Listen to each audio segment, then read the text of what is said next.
આજરોજ supreme court દ્વારા GUJCET એક્ઝામિનેશનના judgement ઉપર વાલીઓ રોષે ભરાયા છે અને આ જજમેન્ટ પછી પરીક્ષા બાબતેની ચર્ચા રોડ ઉપર ભેગા થઈ કરી રહ્યા છે તેમ નજરે પડે છે। આ પરીક્ષામાં અંદાજે 60,000 જેટલા સ્ટુડન્ટ પરીક્ષા આપવા જવાના છે, પરંતુ આ પરીક્ષાનો કોર્સ બદલાયો હોય તેમ લાગે છે, જેથી વાલીઓનું કહેવું એમ છે કે તેઓના બાળકોનો ગુજરાત સરકાર દ્વારા ભોગ લેવાશે। આજે સુપ્રીમ કોર્ટમાંથી એક ડિસિઝન આવ્યું છે, જેમાં એ લોકોએ એવું કીધું છે કે હવે ગુજ સિટીને બદલે આખા દેશ માટે એક કોમન એન્ટ્રન્સ એક્ઝામ થશે, જેનું નામ આપ્યું છે નીટ। ઇનફેક્ટ 2 દિવસ પછી ઓલ ઇન્ડિયા PMTની એક્ઝામ હતી, જેના માટે ઘણા બધા છોકરાઓએ રજિસ્ટર પણ કરેલું છે, અને 10 દિવસ પછી ગુજરાત CET આપણી લોકલ જે ગુજરાત બોર્ડની એક્ઝામ છે તે છે, એ કેન્સલ કરીને સડનલી 10 દિવસ પહેલાં નીટ એક્ઝામ મૂકી દેવામાં આવી છે।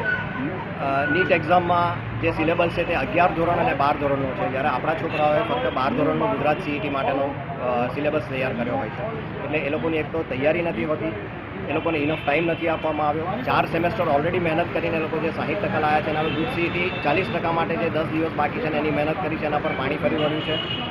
નીટ માટે એ લોકો એવું કહે છે કે જે એ લોકો ફર્સ્ટ નીટ નહીં આપી શકે, એમના માટે નીટ 2 ફેઝ 2 કન્ડક્ટ કરવામાં આવશે 2 મહિના પછી। હવે એક જ એડમિશન માટે તમે 2 જુદી જુદી એક્ઝામ 2 મહિનાને અંતરે બીજી એક્ઝામ કન્ડક્ટ કરો તો એ ઇક્વાલિટીનો લો જળવાતો નથી। બીજું કે જે છોકરાઓએ AIPMT માટે આમ જ એમ કે એક એક્સપિરિયન્સ લેવા કદાચ આપીએ એમ કરીને તૈયારી કરી લે, એના માટે સડનલી એ નીટ એડમિશન માટેની એક્ઝામ બની ગઈ છે। એ લોકોને તો 2 જ દિવસ બાકી છે, અને જો એક વખત આપી દે તો એ લોકો ફરી નીટ 2 માટે એલિજિબલ થાય જ નહીં। એનો અર્થ એ છોકરાઓનું 1 વર્ષ બગાડવાની વાત આવશે। આની અંદર ફોર્મ કંઈક ભરાઈ ગયેલા છે એવું છે? ફોર્મ ગુજરાત CETના ફોર્મ ભરાઈ ગયા છે, અને આજે તો એ લોકોની વેબસાઇટ પર એડમિટ કાર્ડ પણ અપલોડ થઈ ગયા છે, એવું મેં સાંભળ્યું છે।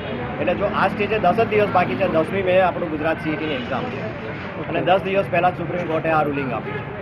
કે તો તમારું શું કહેવું છે કે? મારું વાત એમ કહેવું છે, બધા તમામ વાલીઓ ગુજરાતમાં ખાતે આશરે 60,000 છોકરાઓ અપિયર થવાના છે, અને વડોદરાના ઘણા બધા તમામ વાલીઓનું એક જ કહેવું છે કે ભાઈ આ વર્ષે જે સિસ્ટમ ચાલુ છે, પ્રેઝન્ટ સિસ્ટમ ગુજરાત CETની, તે જ ચાલુ રાખો। તમારે નવી જે કંઈ સિસ્ટમ અપ્લાય કરવાની હોય તે આવતા વર્ષે જ્યારે બાળક ફર્સ્ટ ટાઈમ 12મામાં આવે, નવું શરૂઆત કરે ત્યારે અપ્લાય કરો, અથવા જ્યારે 11મામાં આવે ત્યારે અપ્લાય કરો, કે જેથી એ લોકોને ઇનફ ખબર પડે કે ભાઈ મારે 11-12 બંનેની એક્ઝામ આ વર્ષે આપવાની છે, અને એ પ્રમાણેની પ્રિપેરેશન કરે। અમારું ફક્ત એક જ કહેવું છે, 10 દિવસ એક્ઝામને આડે રહ્યા છે, ત્યારે જે ગુજરાત CETની આપણી એક્ઝામ છે ને જે આપણી પ્રેઝન્ટ સિસ્ટમ છે એ આ વર્ષ પૂરતી તો એ જ ઇમ્પ્લિમેન્ટ થવી જોઈએ। આવતે વર્ષે સુપ્રીમ કોર્ટનું જે કંઈ ડિસિઝન છે તે બધાને માન્ય રહેવું જોઈએ, અને અમારી સરકારને એ જ વિનંતી છે કે ગુજરાત સરકારને કે અમારા વતી પણ આ વસ્તુ સુપ્રીમ કોર્ટમાં રજૂઆત કરે અને આપણા બાળકોનો ભોગ ના લેવાય તે જોઈએ। આપનું નામ શું sir? Doctor Mahesh Pandya. Thank you.